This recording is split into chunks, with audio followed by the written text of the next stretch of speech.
open. I like the fact you shared it openly. And I want some of us here to listen to her. She has a patient in the hospital, but yet in the millionaire, I never knew she'll be here in the millionaire school. Even while still in the hospital, she was still connected to the millionaire school.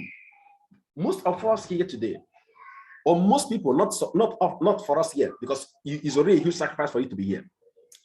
Most persons that are not here today, you need to hear their excuses.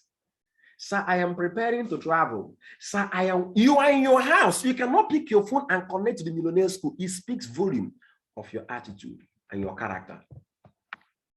It's either you are deceiving the person, deceiving him or herself, thinking that he's serious in the business, or he or she is plainly stupid. It's as simple as that. Yeah. When it comes to being serious, it's black and white. It's either you are serious or you're not serious. That's the way it is. And you don't outgrow it.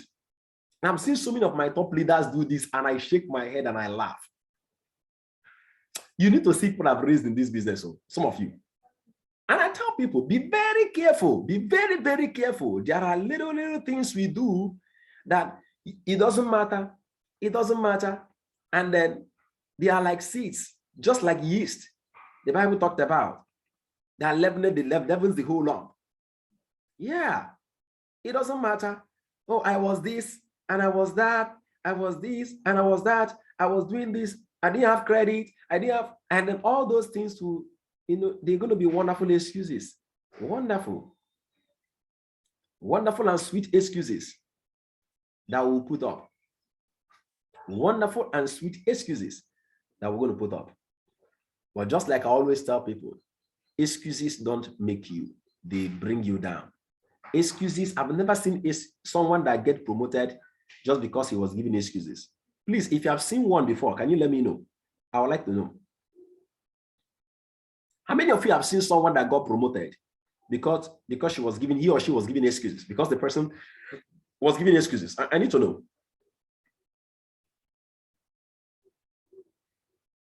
Okay, I need to know.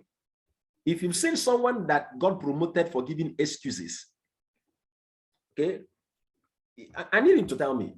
I want to know. Sometimes some of us give excuses as if there is a golden medal that will be given to you when your excuses are well understood. You faction it, you structure it so well. If you're not committed, forget it, you are not committed. There is no excuse for not being committed in anything you are doing. Be it in your personal life, be it in your business, be it in your career, be it in your relationships. I've seen people say, I'm very, very busy, so that's why I didn't call you. That's a fat lie. Don't let anybody deceive you on that. Sir, I was very, very busy. Oh, Mr. Noni, I was very busy. Things have been, is a lie. I'm also talking to myself too. How often you communicate with your leaders shows the level of priority you place on them.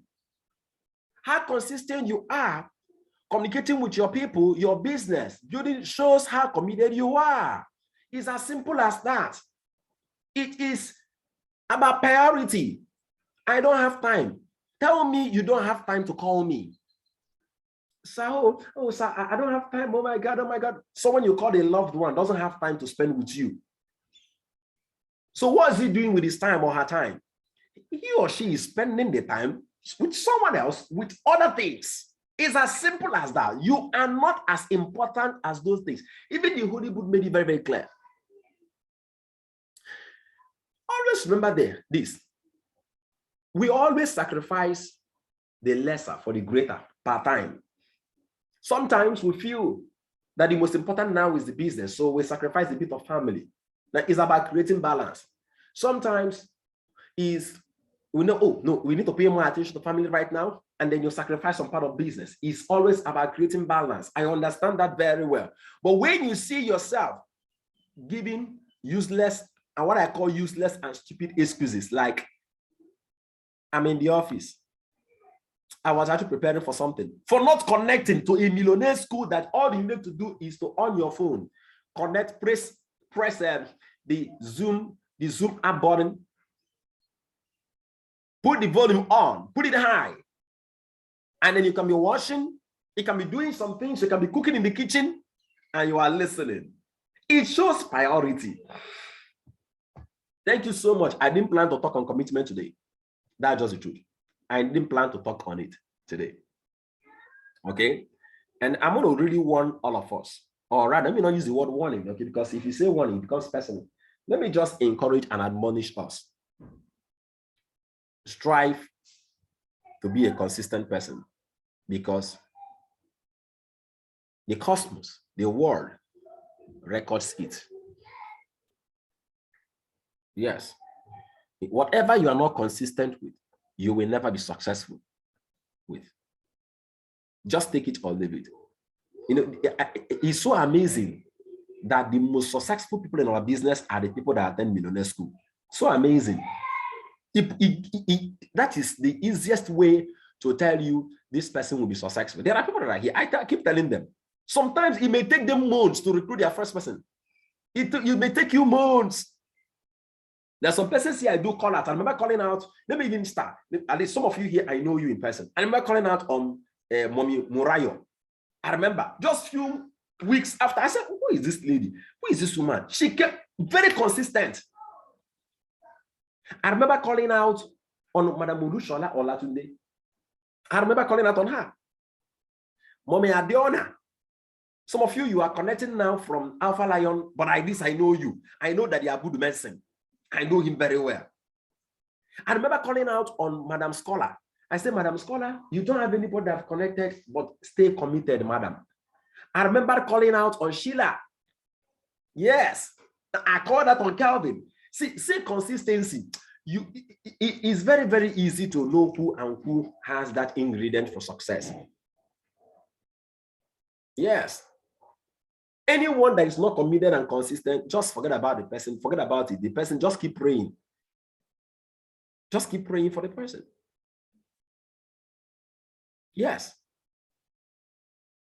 Thank you so much, Madam Blessing, for that level of commitment you've shown us, you've shown to the team. And trust me, I'm really, really hoping for the best. A lot of people don't know you as a person. That lady you see over there, she's a great woman in RDI. She's the one actually in charge of the RDI team over there in Sokoto. It's not been easy. But Madam Blessing, I want to let you know that nothing worthwhile happens overnight. Nothing worthwhile happens overnight. Your consistency will pay you off. I'm telling you, you've gone through, I know your story very well. You've gone through quite a lot of challenges in the business and gone through and also seen some great level of success that a lot of people here haven't seen. I want to let you know that your consistency will surely pay you off. Just always use me as an example. If I'm still here firing, if I'm still here doing what I know best to do, if I'm still here improving on my skills, improving on myself, if I'm still here doing this, let it be a source of motivation to you to stay committed. I would rather work for 20 years on a business that will pay me consistently over 15 million to 20 million naira every single year than giving up now and losing that. I would rather do that. I would rather keep believing. I would rather keep trusting God. I would rather keep exercising my faith in the business, keep working hard, keep learning, keep taking action, faith actions, keep doing things that's going to bring me closer to achieving my goal. I would rather keep doing that than giving up on myself. Yes, I would rather do that. Now, speaking about improving ourselves, how often do we wake up in the morning and think about improving on our skills? Always think about getting better. Always think about getting better. All right. So there's a training I've been looking for, and it seems like I'm going to get it close now. I'm closer to finding it. It's a class for me. It is a classic training. It is a training by John C. Maxwell. You know, I have lots and lots of his training tapes. When I mean lots and lots of his training tapes. Okay, and I will want us to listen to this one and learn from it. It's just about 40 minutes. Going from ordinary to extraordinary. Going from ordinary to extraordinary. I want you to pay attention and be blessed as you listen.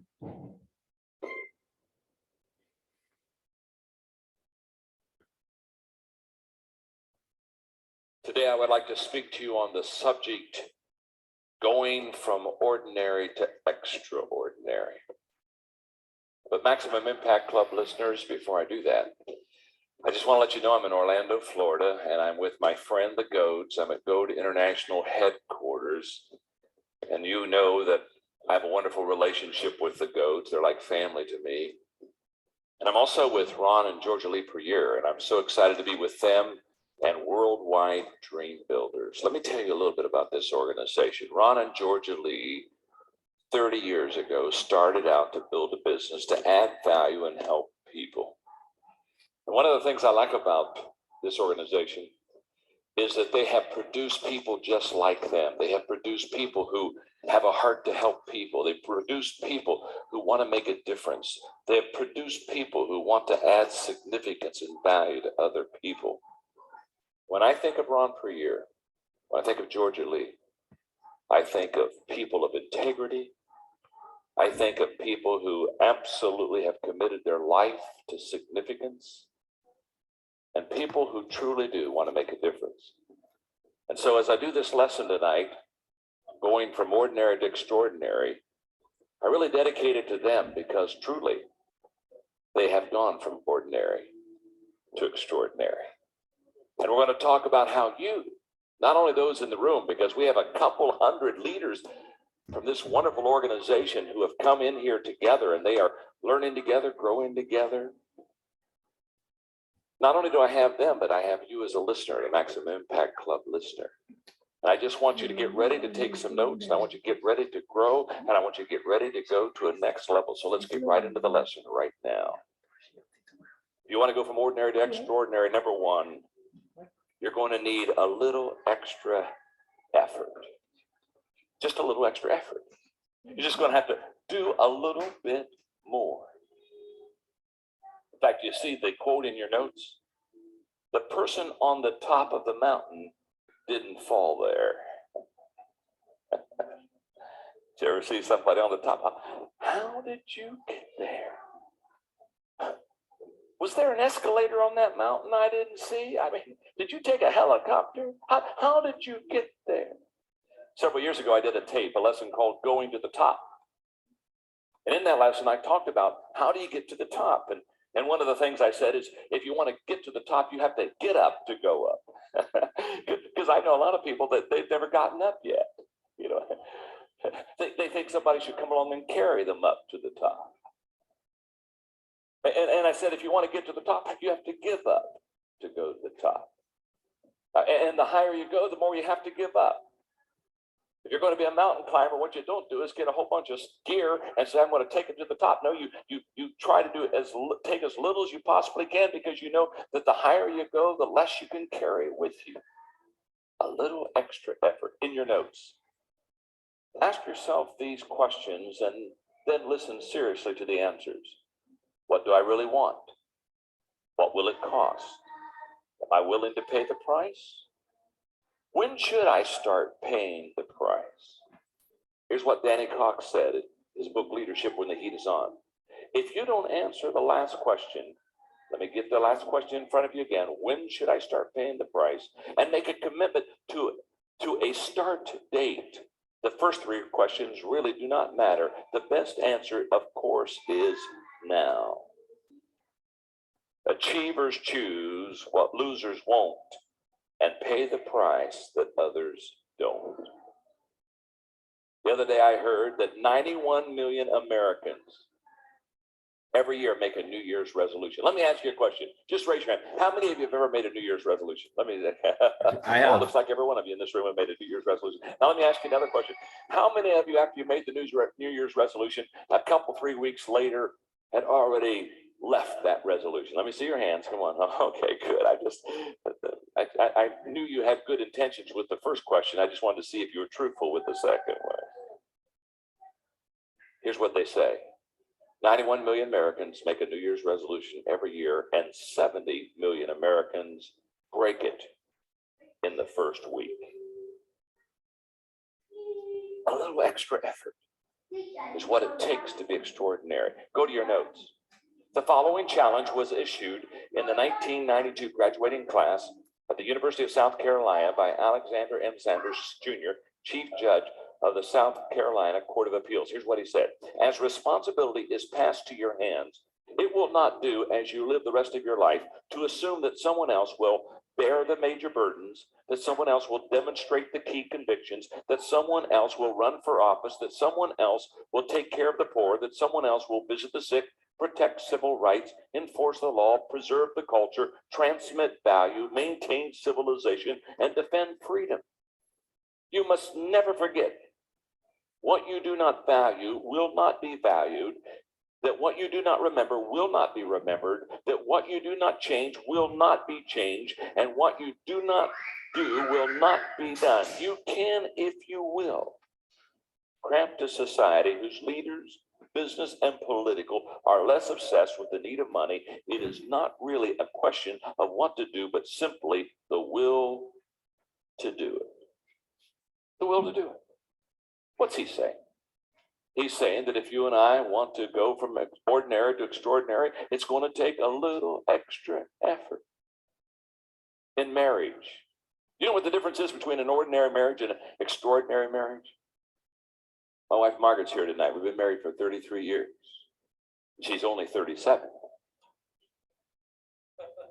You know what takes a marriage from ordinary to extraordinary? A little extra effort.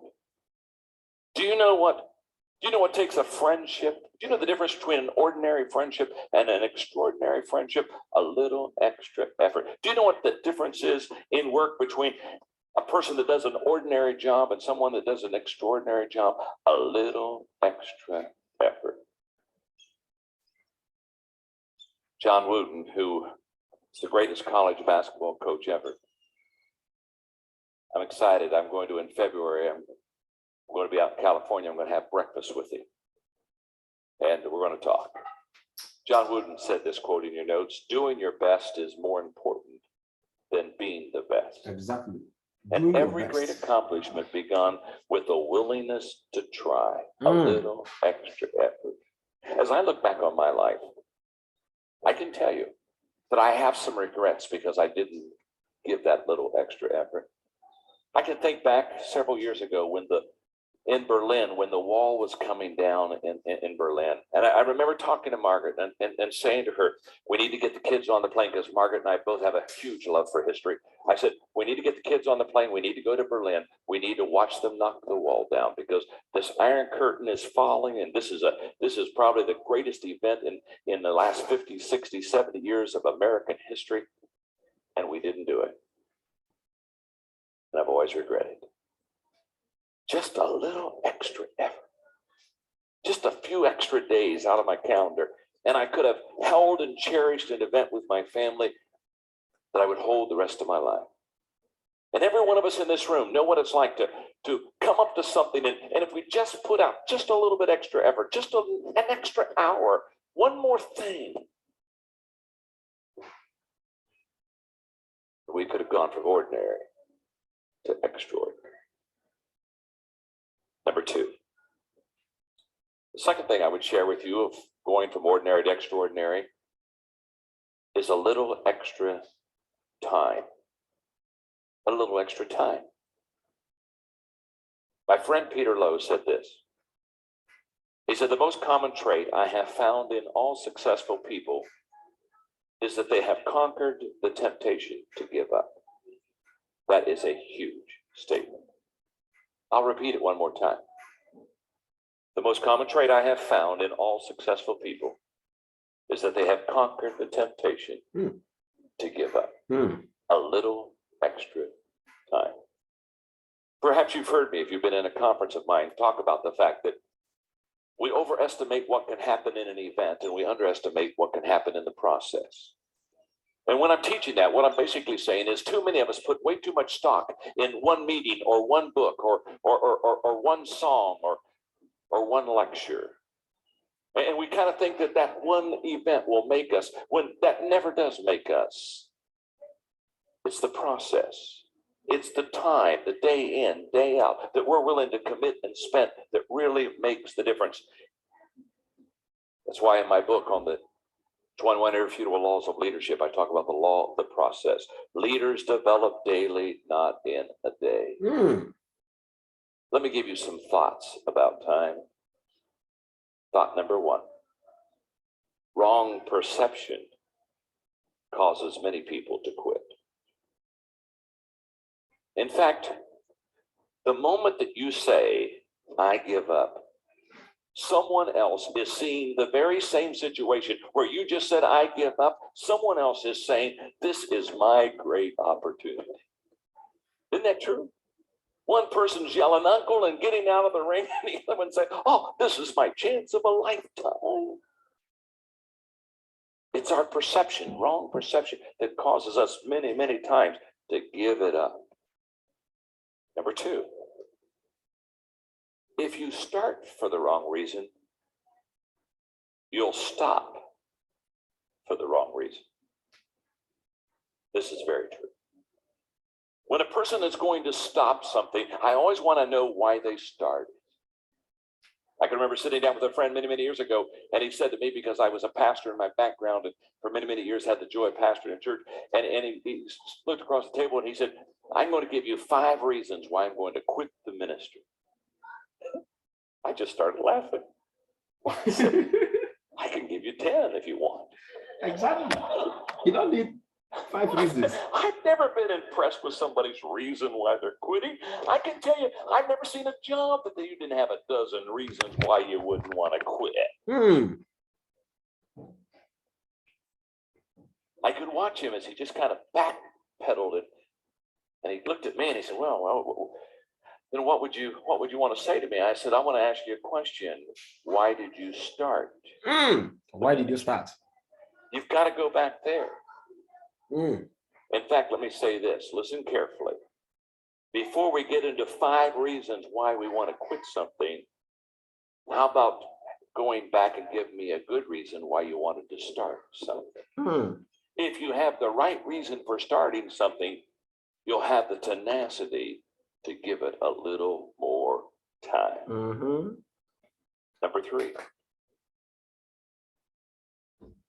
don't confuse slowing down with stopping. I live in Atlanta, and traffic's terrible. Traffic's terrible. This summer, we were in a kind of a traffic jam, and you know how the ramp comes on the expressway, and on the ramp, there was a yield sign. And there was a lady that was just stopped. She was just stopped. I mean, and everybody's behind it, and people are honking. And I'm saying, she can't hear me, but I'm saying to her, lady, it says yield, not give up.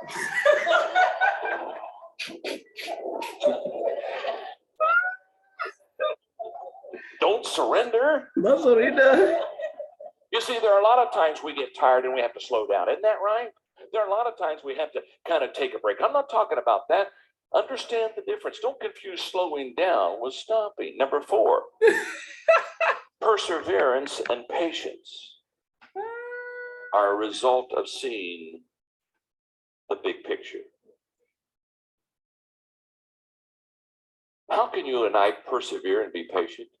It's because we see the big picture. Let me explain. The stone cutter, with his hammer and chisel, continually pounds and pounds and pounds. And as you watch the stone, there is no obvious change in the stone, but he keeps tapping the chisel. And on the 101st, 102nd, 103rd try, all of a sudden, here comes the hairline crack. It would be foolish for us to say that it was the 102nd blow that caused the crack. It was the continual hammering on the chisel that allowed the crack to happen. Now, you see, that sculptor has the big picture. He has the big picture. Some of us, we hit that chisel about 3 times and we give up. We're saying nothing's happening. Can I tell you something? When you're doing the right thing daily, Something's happening even when you can't see it.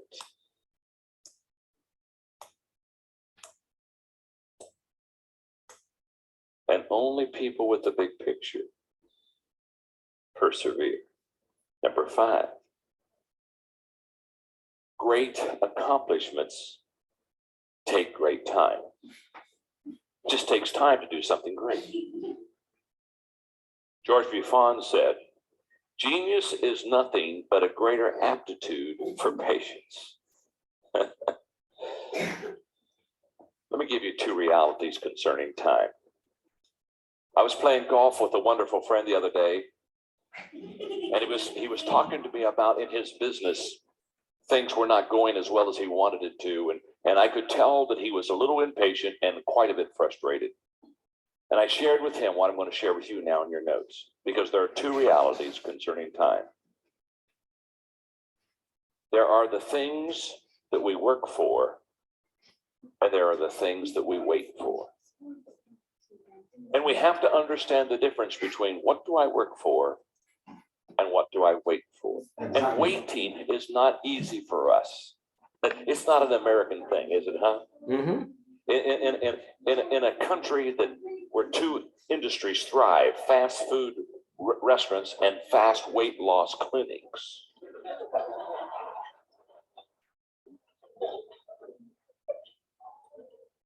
In fact, recently, I've been praying, God, teach me the difference between the things I work for and the things I wait for. They were interviewing the sculptor who did Mount Rushmore.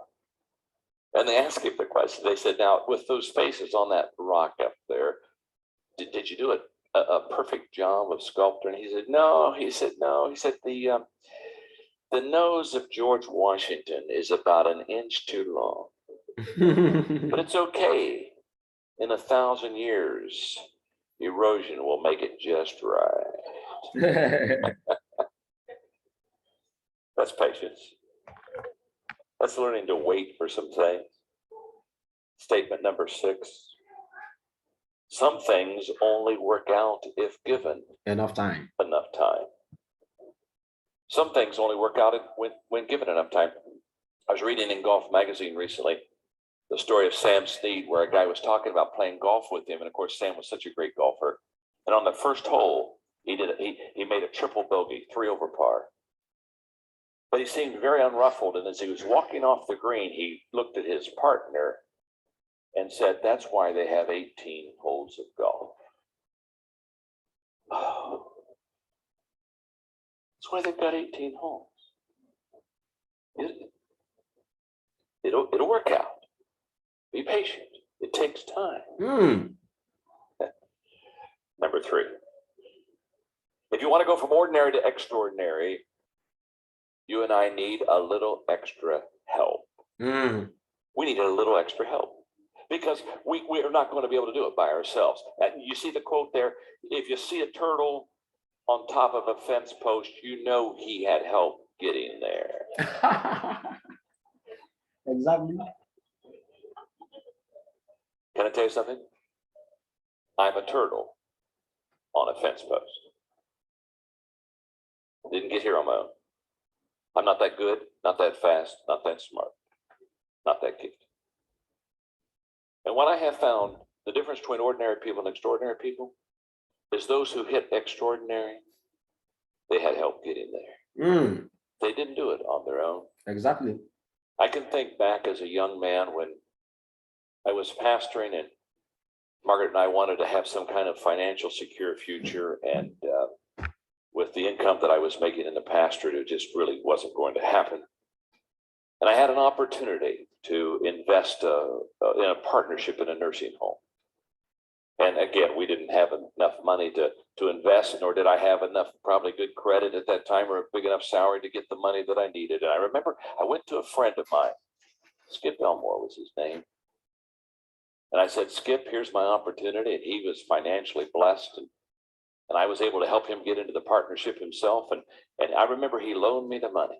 And I remember as that investment started paying off, Margaret and I never took a penny. We tithed off of what was happening without taking the money out, and we just kept putting it back into his hands until we paid it completely off.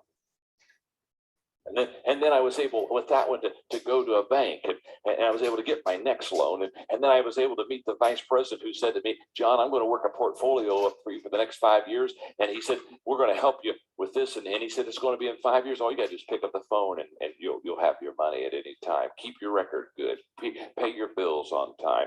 And I paid them on time and a little bit extra. And let me tell you something. When God blessed us and we began to have other opportunities in nursing homes, Margaret and I realized we would never got there without somebody giving us a little extra help. And think about it. Think about you. Think about the fact that not only would you get there without somebody giving you a little extra help, but think about the privilege that you and I have of giving other people extra help to help them get there too. That's the way life should be. When you have been blessed by someone else, don't be a reservoir, be a river. Pass it on. Share, add value to someone else. Let me share with you in your notes the kind of help that helps me. Number one is opportunity. It's just wonderful in your business when you're able to provide and share someone else what a wonderful opportunity they have to go from ordinary to extraordinary. And I love this statement: an opportunity is never lost. It's just passed on to someone else. Number two, advice from the right people. I've had a lot of help because I've had good advice from a lot of good people. And by the way, there are two ways to disaster. Number one is take nobody's advice. Boy, I know people like that. They just don't listen to anybody. That's a sure highway to disaster. And number two is take everybody's advice. You see, the answer is not nobody, or the answer is not everybody. The answer is the right people. So in your notes, who are the right people? People who have success and experience in the area that you need help. People who have unconditional love for you. People who have good thinking skills. I like this next statement: people who have nothing to gain by your choice. And finally, people who are unemotionally involved in your situation. Cyrus was exactly right when he said, many receive advice, but only the wise profit from it. And I would just say this before I go on, because we talked about a little extra help. Georgia Lee and I were talking about this over dinner. Now, I know you wouldn't know this to look at her, but we've put a few years on us now. And we talked about the fact that the older you get, it just seems like life goes faster. And it's almost at this stage where you're almost in a panic. You say, I've got to pack as much in as I possibly can. And we were talking about it. Margaret leaned over and she said, did you tell her the toilet paper deal? And I laughed. I said, I had. You see, I've always compared life getting older to toilet paper. The closer you are to the end, the quicker it goes.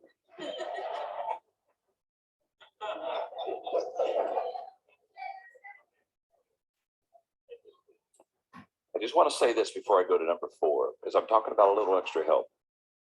The longer I live, the more I listen, and the more I'm grateful. I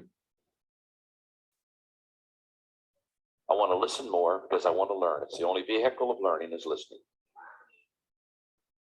And I want to be more grateful because I'm that turtle on a fence post. I didn't get there on my own.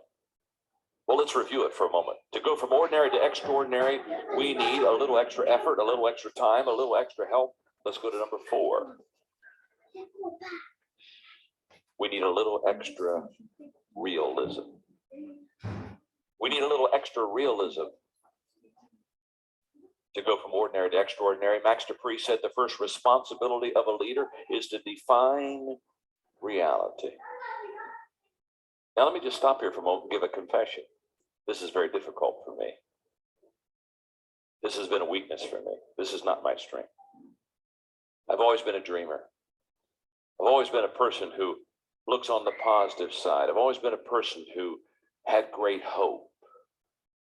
I don't have many emotionally down days. This has been a weakness of mine. This is something I've had to learn in my last few years. This is something I've had to kind of grab hold of, because I realized that too often I wasn't realistic. Sometimes I would look at my own strength or my own giftedness and think that everybody else could come along with me, and sometimes they could, sometimes they couldn't. And I've had to back up. And about 12 months, 18 months ago, the good advice of Jack Welch really helped me. It's in your notes, 6 rules for successful leadership from the CEO, Jack Welch. Here's what he said. Number 1, control your destiny or someone else will. 2, face reality as it is, not as it was or as you wish it were. 3, be candid with everyone. 4, don't manage, lead. 5, change before you have to. And 6, if you don't have a competitive advantage, don't compete. That stuff grabbed me, because all of a sudden I realized I needed to face reality as it was.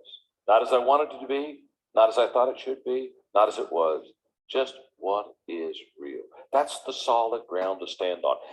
I have a book that'll be coming out in April called Thinking for a Change. It's in your notes. 11 ways highly successful people approach work and life. Basically, the book is about 11 ways that successful people think that unsuccessful people don't think, because the thesis of the book is the greatest difference between successful and unsuccessful people is how they think. Oh my goodness.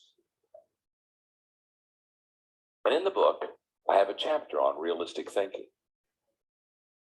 And I just want to take a moment and just carve out one little part of that chapter. Go to your notes. What is your natural bent? Is it toward optimism or realism?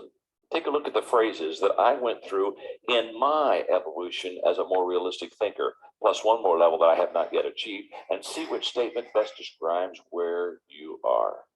And this was just my step. This is my journey. In the beginning, I do not engage in realistic thinking. I went to the next level. I do not like realistic thinking. 3, I will let someone else do realistic thinking. 4, I will do realistic thinking only after I'm in trouble. I worked on that mode for several years. 5, I will do realistic thinking before I am in trouble. Oh, there's a thought. 6, I will continually make realistic thinking a part of my life. 7, I will encourage my key leaders to do the same. Number 8, I will make realistic thinking the foundation of our business. Boy, I'm right there. That's where I am. Number 9, I derive certainty and security from realistic thinking. And then number 10, I rely heavily on facts and often make judgments according to the worst case scenario. I'm not there yet, but I'm working on it. It's just my journey. It may not be yours, but here's what I know. If you want to go to ordinary to extraordinary, you and I are going to have to come to grips with realism. Where am I right now? Because realism gives us a foundation we can build on. Here's the way I describe it. Realism is the foundation I build on, and my dream is the way that I soar to a new level. But I've got to have a foundation before I can soar. Number 5, if I want to go from ordinary to extraordinary, a little extra change is needed. Max Dupree also said we cannot become what we need to be by remaining what we are. So let me give you some change comments for your notes. Let's go. Number 1, most people change enough, just enough. Are you ready? To get away from their problems, not enough to solve them. Isn't that true? They change just enough to escape. And as soon as they escape, oh, I'm okay. They don't change enough to solve their problems. They just change enough to get away from them. Number 2, most people want to change their circumstances to improve their lives instead of changing themselves to improve their circumstances. Want to look at it again? Most people want to change their circumstances to improve their lives instead of changing themselves to improve their circumstances. I have leaders all the time come to me and say, John, come on, John, give me some leadership stuff so I can change the people of my organization. I'll be glad to give you some leadership stuff, but I'd like it to change you. Because if I can change you, your organization will change too. People do what people see. Look at number 3. Most people do the same thing the same way and expect different results. I see it happen all the time. They keep doing the same thing the same way, and yet they expect something to get better. And I put in your notes, when you want something you have never had, you have to do something that you have never done. Number 4, most people are willing to change, not because they see the light, but because they feel the heat.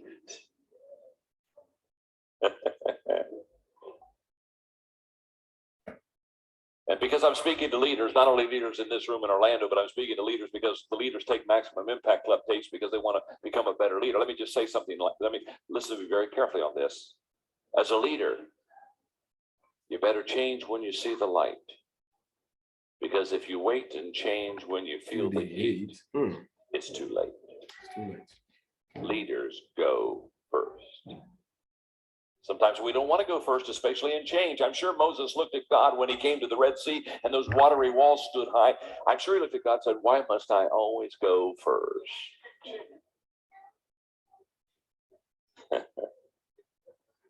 Number 5. Most people are unwilling to pay the immediate price of change.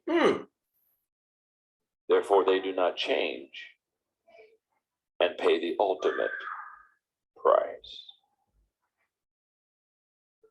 If you and I don't pay the immediate price, we will eventually pay the ultimate price. Heard a cute story the other day from the post office. Post office sent a letter to a home and it came back to him marked to the person that sent it, he's dead. Of which somehow it got turned around the post office and they sent it back again, and it got a few days later the envelope came back and said, he's still dead.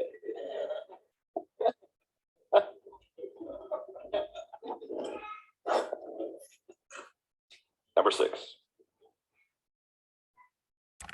Most people see change as a hurtful thing that must be done instead of a helpful thing that should be done. How true that is. So let's review. To go from ordinary to extraordinary, well, it takes a little extra effort, a little extra time, a little extra help, a little extra realism, a little extra change. Number 6, a little extra thinking. Nightingale was right when he said, you are and you become what you think about. Look at this next statement. Your mind will give you back exactly what you put in it. Have you ever heard anybody talk and nobody was home? Huh? I mean, they just talk and you're just like, whoa, words are coming out, but not thoughts. Oh, we go. Words keep coming. Yeah. A lot of words, no thoughts. Is there any oil in there? You see, there are a lot of people that are trying to make withdrawals and they've not made deposits. So let me give you some things I've been thinking on. These are just things I've been thinking on the last 7 days. I have a little notepad that I call my thinking companion. If you go back to where my briefcase is right down in the front, you could open it up, and in my thinking companion, I have things that I'm thinking on, just thoughts or quotes or ideas that I'm writing down and I'm thinking on. I keep my thinking companion always close to me so that every day I can renew those thoughts. And these are just thoughts I've thought on the last 7 days. And I just thought I'd pass them on to you, such as difficulties. Here's one. I love this one on difficulties. A life that cannot be tested is a life that cannot be trusted. A life that is not. I was on the plane the other day with my friend James Davis. He gave me this one. God didn't promise us a smooth sailing, but he did promise us a safe landing. Mm-hmm. Here's one I picked up 4 days ago on authority. We should not be in authority until we've been under authority. Nothing's worse than a person that's in charge that's not accountable. Here's one on servanthood. Submission is not an act we put on, it's an attitude we have. Mm-hmm. Here's one on fruitfulness.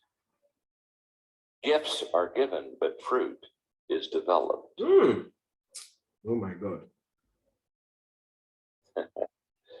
I love this quote on opinion. I'd like to give this to a lot of people. Where I don't have responsibility, I don't need to have an opinion.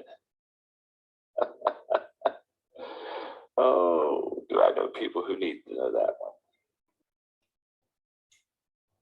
Here's one on reputation. These are just things I've been thinking on. Just pass them on to you because you see, with a little extra thinking, you can go from ordinary to extraordinary. Here's one on reputation. What people see outside of me is my reputation with them. But what God sees inside of me is my reputation with him. Mm.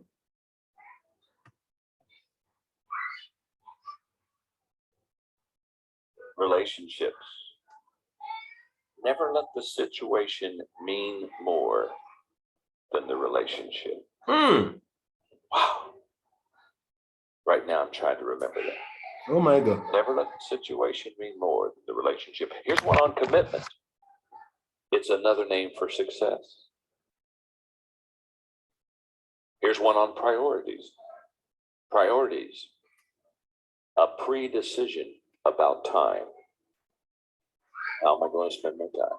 Mm. Here's one on goals. You've removed most of the roadblocks to success when you know the difference between motion and direction. Mm. I know all kinds of people, they don't have a clue. They're just motion, motion, activity, activity, no success. All right. A little extra effort, a little extra time, a little extra help, a little extra realism, a little extra change, a little extra thinking. Number 6. Please, we're almost done. We are now on the 7th one. Okay, please, let's just hang on. Just extra, let me check the time because it's already 9. I want to make sure that, okay, just about 4 minutes more. Just 4 minutes and we go. 4 minutes, okay? 4 minutes. Just stick around, 4 minutes.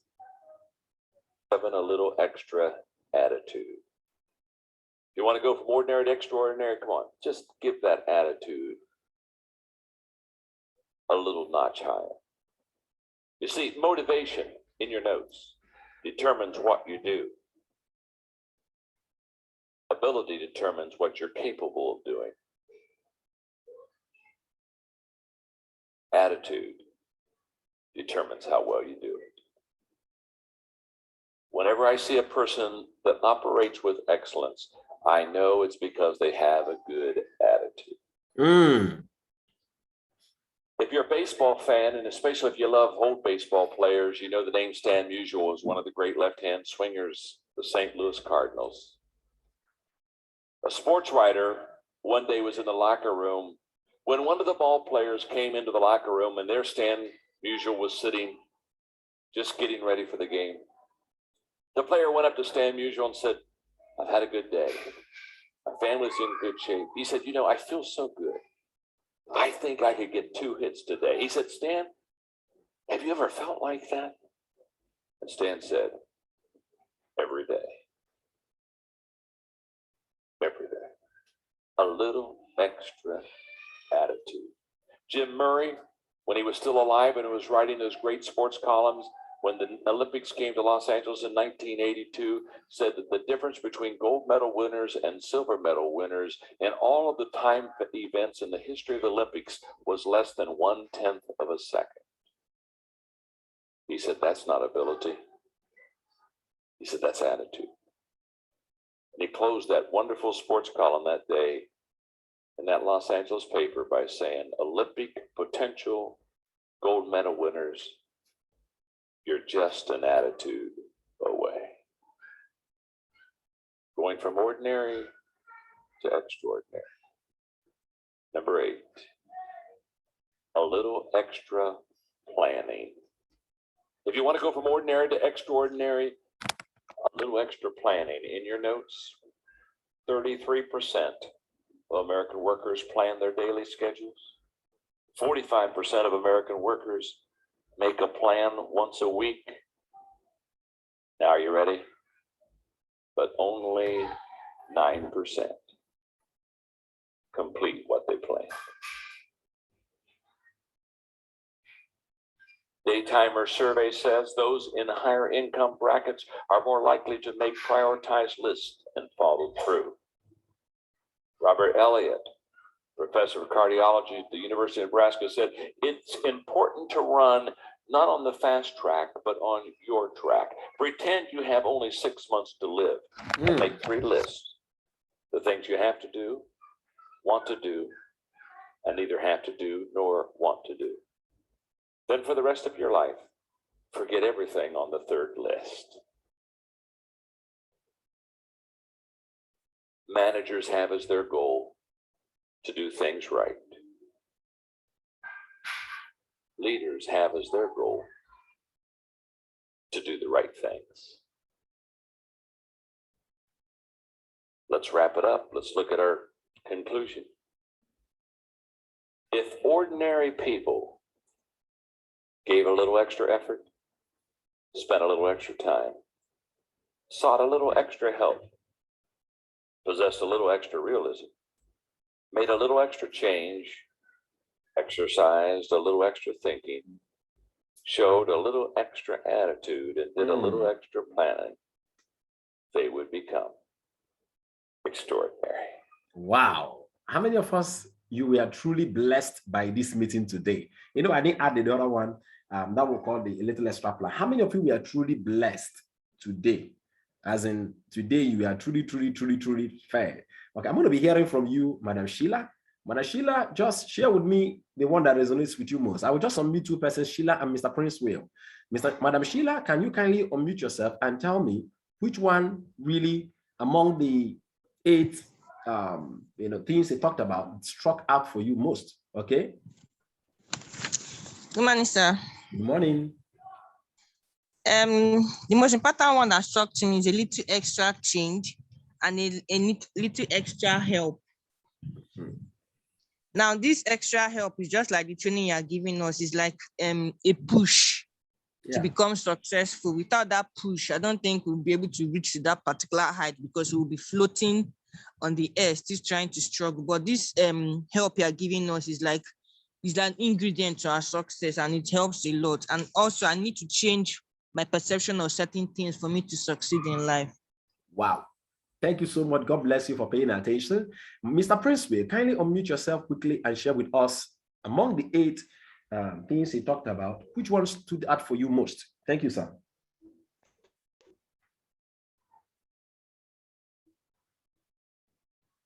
Yeah, I'm with you, sir. Mr. Prince, you're muted. Go ahead, sir. Your network is bad. Okay, okay, let me meet you back again. I saw Madam Blessing raising her hand. Madam Blessing. Okay. Okay, are you there? Thank you very much for the opportunity. Go ahead. Network, go ahead. Unmute yourself again. I really want you to speak, please. Go ahead, sir. I really want you to speak. Unmute yourself, sir.